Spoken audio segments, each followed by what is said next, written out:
Tonight's headlines are brought to you by McDonald's and Gold's Gym. Good evening, Commonwealth, and thanks for watching the Channel 2 News. I'm Sakurako Halstead. And I'm glad that you are. I'm Dan Shore. Let's take a look at tonight's top stories.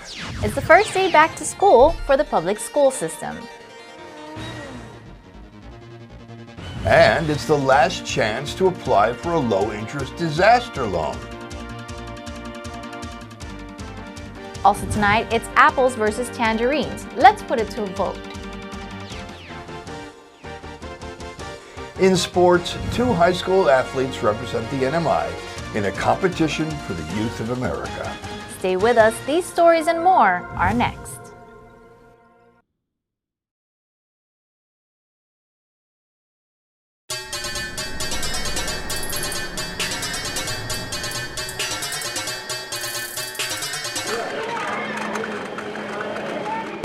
The new Red Bull Dragonberry Energizer is now at McDonald's.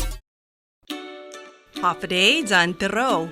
On behalf of the Northern Marianas Humanities Council, you're invited to join us for your Humanities Half Hour, Thursdays at 7 p.m. here on KSPN2.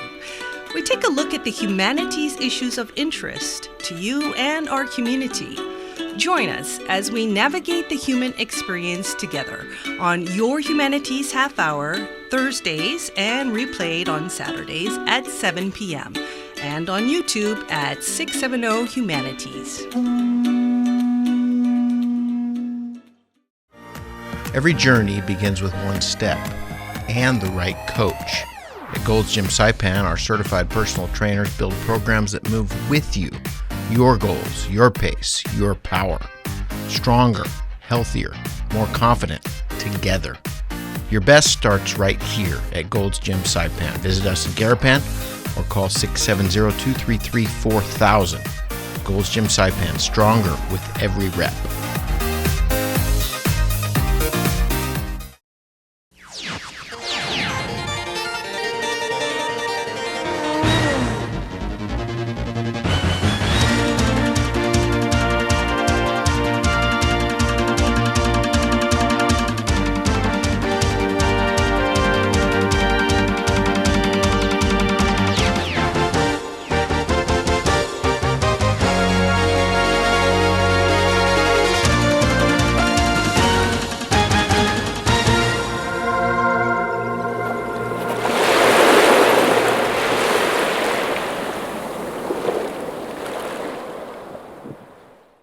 Hafaday, Tirawami, and good evening, Commonwealth. You are watching the Channel 2 News on August the 19th from our studios, high up on Capitol Hill. Public school educators get back in the groove as they experienced their first day back yesterday. We hear from the staff at KHS. The public school system is back to their regular program following 2 super typhoons. Instructional hours were hindered last school year as Super Typhoon SINLAKU devastated the Marianas. Many of the public schools on island were used as temporary shelters for residents following the storm, with PSS staff taking on roles as shelter managers shortly after. Officials then had decided for an early end to the 2025-26 public school year in May. As the 2026-27 public school year begins, the educators at KAGMAN High School are ready to get the ball rolling. Yes, it was so exciting having the kids back, especially with last school year ending so abruptly. And it's such a good feeling. It feels like home, having the kids back, and excited to be here as well. All right, so the first day is very exciting. I'm really excited to see the students back in the classroom. It really helps me stay motivated to see them in school. And I look forward to learning more about American literature and media and learning how to use AI properly this year. The first day back is always exciting. I think as a teacher, I'm always more excited than the students. I see a lot of familiar faces, and even the students that are not my students are always like, "Welcome back, Doc." And it makes me feel important. And I think as the first day, it's just kind of something exciting to look forward to after SINLAKU. Summer break looked different for everyone. The educators share a memory that stands out to them of summer 26. And during summer, it's like I never left. I was here teaching, and so it's very exciting seeing the students move up from that. I was teaching and sort of like enrichment. I was teaching an American Sign Language class, and I think that was so powerful. I had so much fun. It was such a great refresher, and it was really, that's my favorite memory, seeing the kids grow from no level of skill and then moving on to being able to signing things themselves. Well, I was teaching summer school, and so of course we had a week where we had to cancel school for Bavi. But I'm glad we were able to resume summer school for KAGMAN High School at least. So I was able to see the students again, make sure they get their credit recovered so they could graduate on time. So I'm really glad about that. I think my favorite memory of summer was going around the island and seeing that even though SINLAKU had hit the island really hard, there was still like a lot of joy in the community. The kids were still super happy, and they were already looking forward to coming back to school, at least most of them. With the El Nino year ahead, educators hope for no more loss of learning time. I really wish the students the very best. I hope we can finish the school year with all the school days intact, and let's keep the storms to the weekends on holidays. Welcome back, teachers and students. Now, Super Typhoon SINLAKU and Bobby have wreaked havoc on our island homes of Saipan, Tinian, and Rota, and the process of attaining disaster relief has been sometimes challenging. But please be aware help is still here. Renata Mason and Corey Williams of the U.S. Small Business Administration urge CNMI residents to avail themselves of recovery opportunities. As you all know, we have been here since April for Typhoon SINLAKU. So we wanted to come out and give information because our deadline, the 60-day grace period that SBA had, is coming up. That deadline is this Friday, August 21st. So we wanted to make sure that we got the information out in the event that there's anyone that has still not yet applied for physical damage. They still have time. This Friday, August 21st, is the last day to apply for physical damage. So if FEMA has rejected you, and you can still get an SBA loan? Oh, most definitely, Dan. So one thing with SBA as well as FEMA is that a no is never a final no. So with the SBA, whenever someone is not approved for a loan, they actually have up to 6 months to apply for reconsideration, and or if they had their loan withdrawn, they also have that same 6 months to apply for reinstatement of their loan. So for us, the one thing that we really encourage anyone to do, and especially for FEMA, is to look at the letter. Don't just see you're declined or you're not approved and just stop. Make sure to read whatever decision letter that comes from FEMA or SBA, and then make sure that you're following the necessary steps to make sure to rectify that. It could be something simple, Dan, something like, a late payment on a cable bill. It could be, maybe there was an agreement for forbearance on the mortgage, but it wasn't reflected on the on the credit report. All those things, are simple things that can be corrected. And then again, that's the cost of us turning that no into a yes. Well, we always push that when you're seeking assistance, don't just stop at one, right?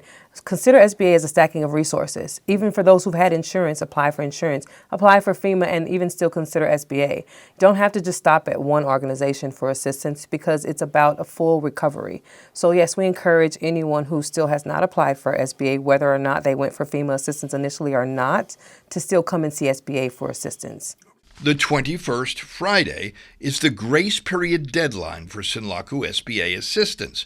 FYI, on Friday, the Survivors Recovery Center at the Multipurpose Center will be closed for the Liberation Day festivities. So please see your SBA representative tomorrow. However, life still does exist online. There will be a Small Business SBA Real Talk webinar on Friday afternoon at 1 p.m. So we're partnering with our resource partner, the Small Business Development Center. We are doing a webinar it's going to be an open Q&A session. So we're going to be covering a lot of the issues that some of the businesses in the area have run into, whether it's a decline, they have questions on, they've been dispersed funding, but they want to know how can they use the funding, secured versus unsecured, what collateral looks like, many other different subject matters that we're going to cover with regards to the SBA loan program. And just to add to that too, Dan, is that one of the things we want to do is talk about being able to access capital from both Typhoon SINLAKU and Typhoon Bobby, because again, many business owners and nonprofits had economic injury, whether it's a loss of power, they lost inventory, or whatever may be the case.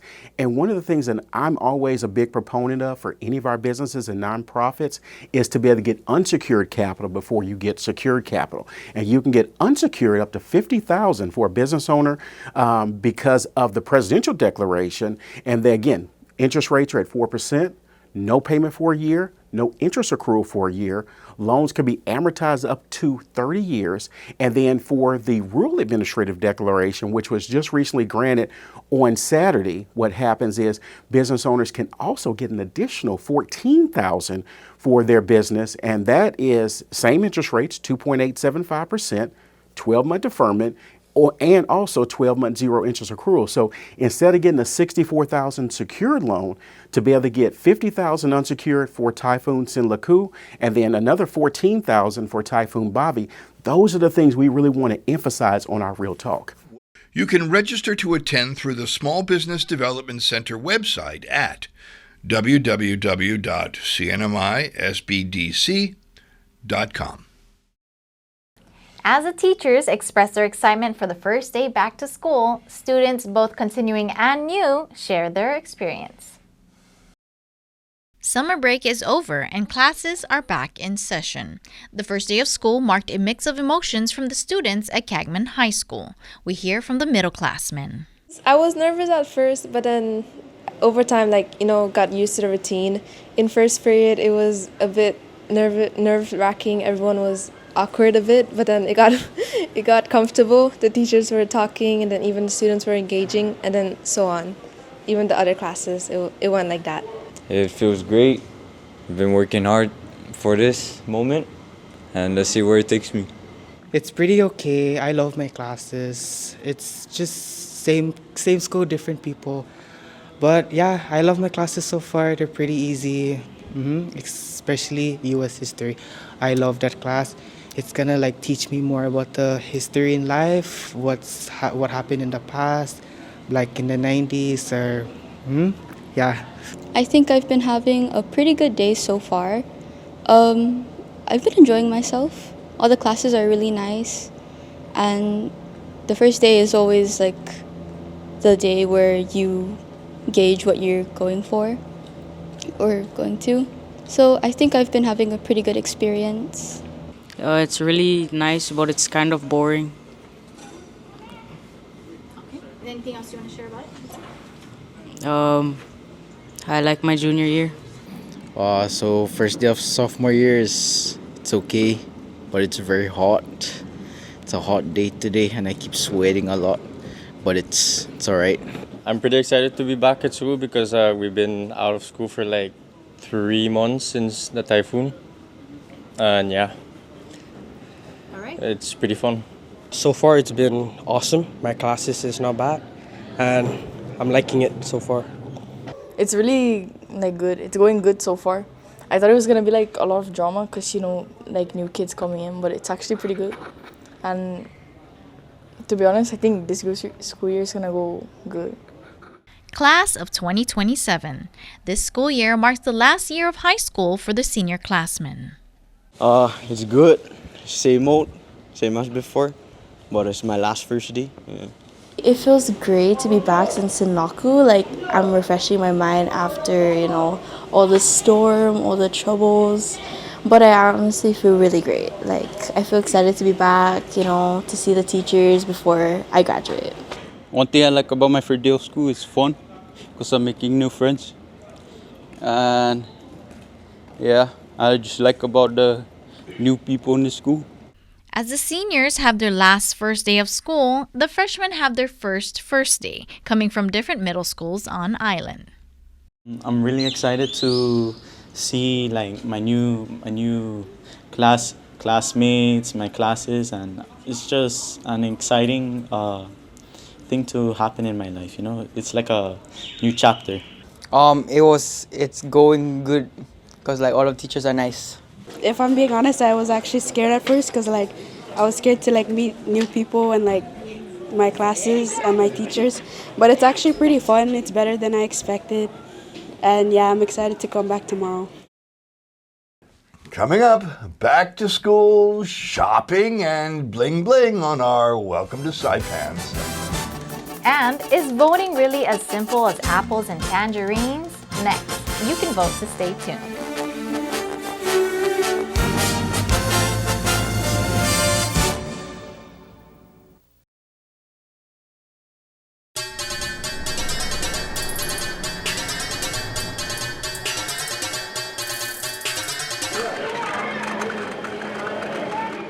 The new Red Bull Dragonberry Energizer is now at McDonald's. Impaired driving is extremely dangerous and puts everyone on the road at risk. If only my daddy had chosen not to drink and drive. He'd be here for my birthday. If only the other driver had chosen not to get behind the wheel high. My mom would be here for my wedding day.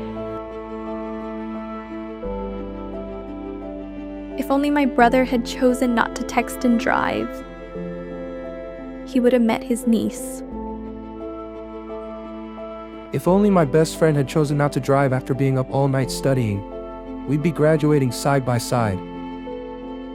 One choice can change everything. No one should have to say, if only. Brought to you by the National Highway Traffic Safety Administration and the CNMI Department of Public Safety. I'm gonna make you an offer you can't refuse. Bring your friends in for the best night out at Godfather's Bar in Garabin. Sing along to your favorite hits with live music from the Gigolos. Godfather's has daily food and drink specials, like Taco Tuesdays. The best pizza on island every day of the week. Located on Palm Street in Garabin.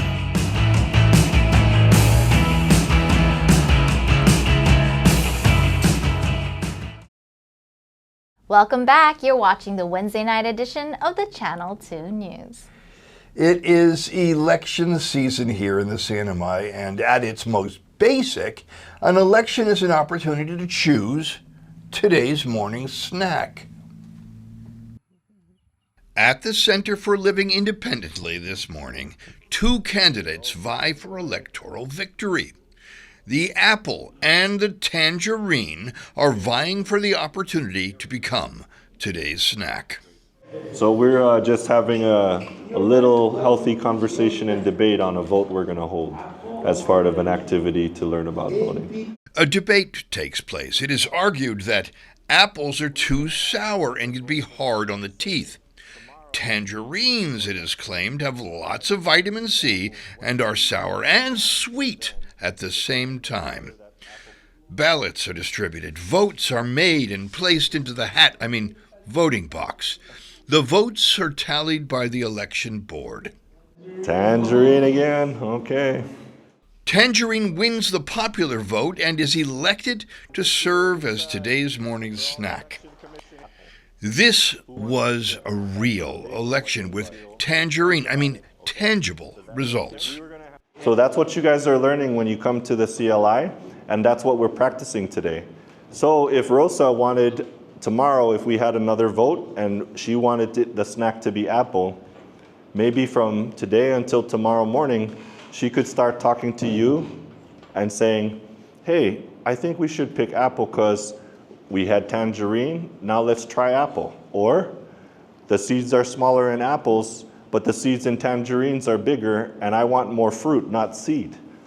So like Elisa said, you come up with your reason and then you can go and advocate for your choice. Carlos Santos is today's volunteer instructor at the center and a candidate for congressperson from the 3rd Electoral District.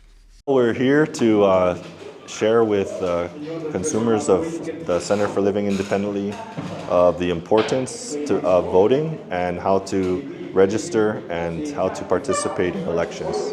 You are running for office this year? I am. I'm running for House of Representatives for Precinct 3. Now, why would you want to do that?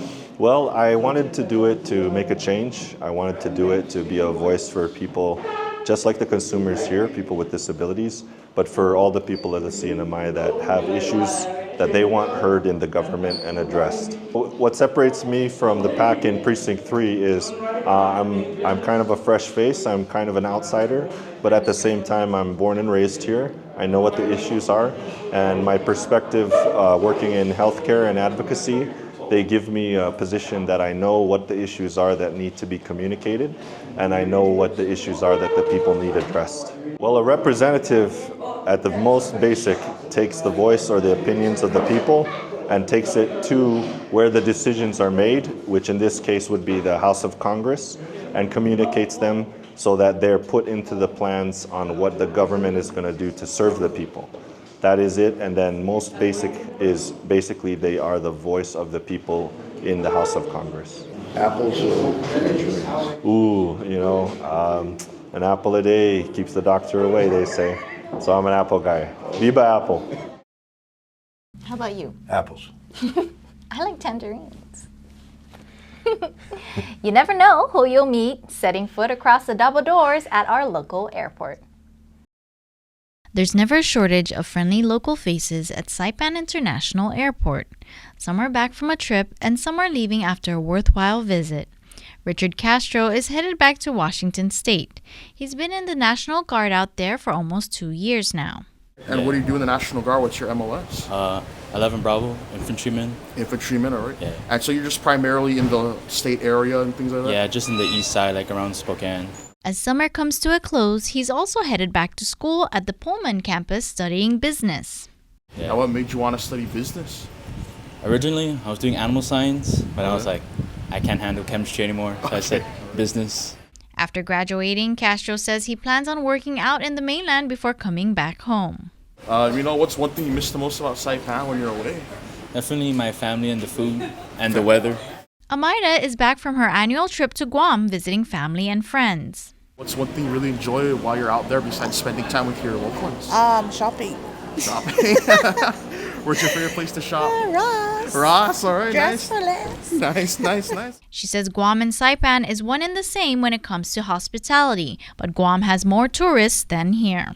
And what do you see in Guam that I guess like a lot of tourists go to, or something that you think could be, you know, brought here?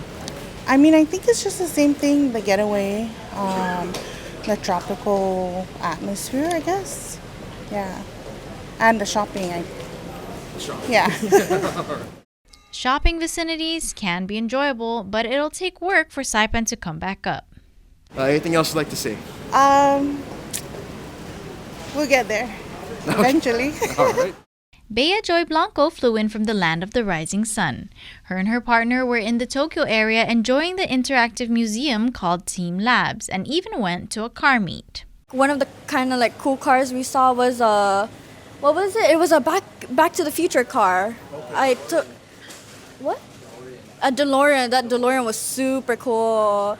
But yeah, like you would see a Civic there and you're like, oh, we got Civics there, we got Civics here. And then when you get there and you're like seeing like JDM cars, you're seeing BMWs and stuff, they're really cool.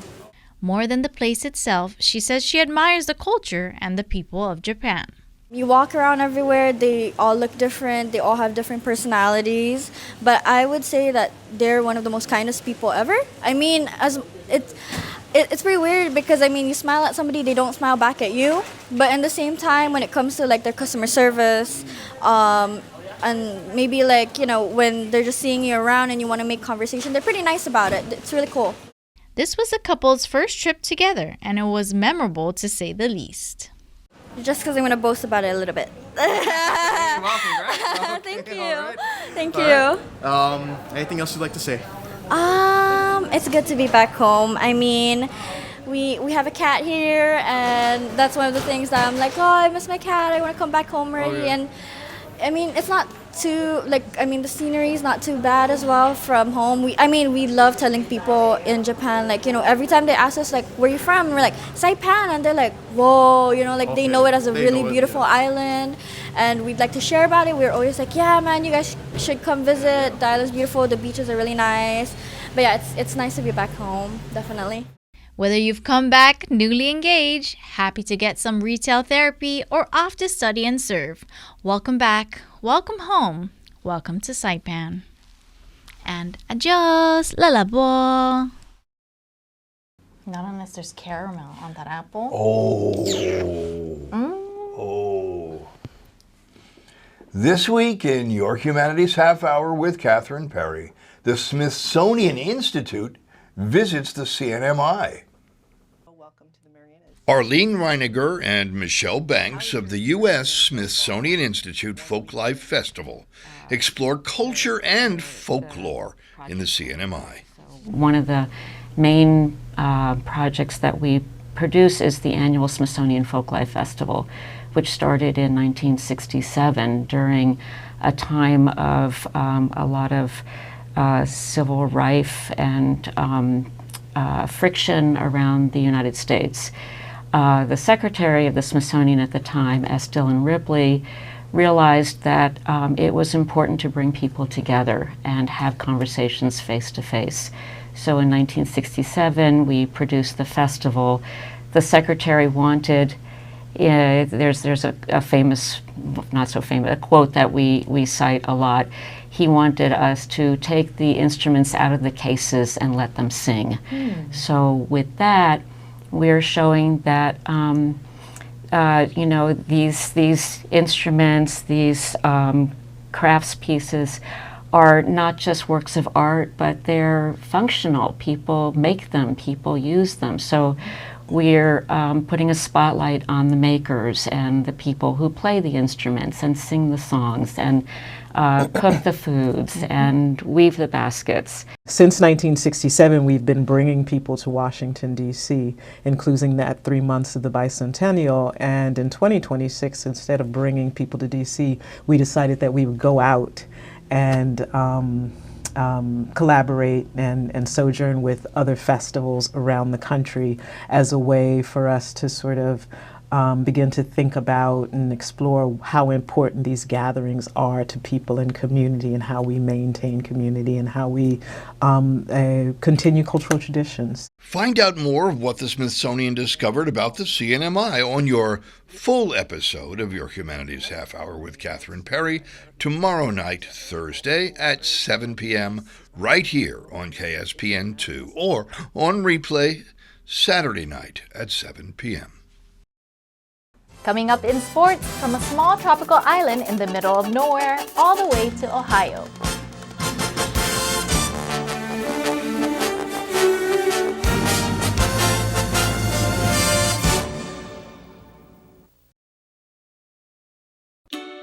Hafaday Zantero. On behalf of the Northern Marianas Humanities Council, you're invited to join us for Your Humanities Half Hour, Thursdays at 7 p.m. here on KSPN2. We take a look at the humanities issues of interest to you and our community. Join us as we navigate the human experience together on Your Humanities Half Hour, Thursdays, and replayed on Saturdays at 7 p.m. and on YouTube at 670 Humanities.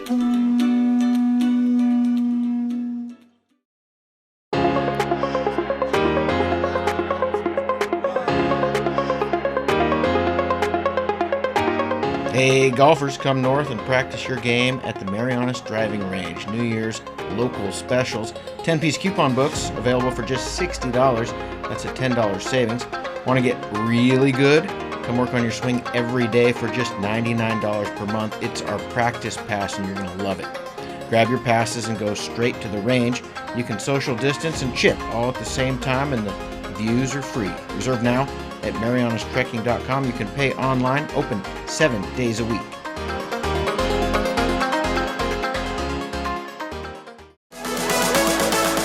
Here on the remote and beautiful island of Saipan, a mysterious species gathers outside Gold's Gym.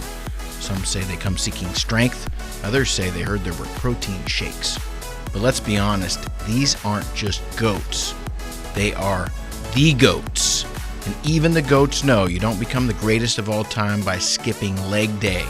And when you're done, refuel at the Shake Cafe. Coffee, smoothies, shakes, everything except goat milk. Please stop asking. Gold's Gym Saipan, be the goat. No goats were harmed for this message.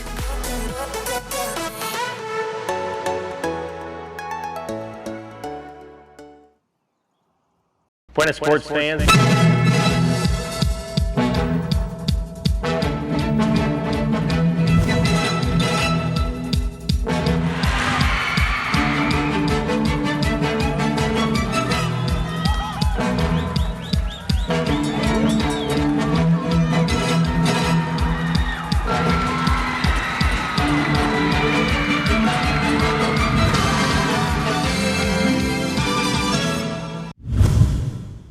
Buenas, sports fans!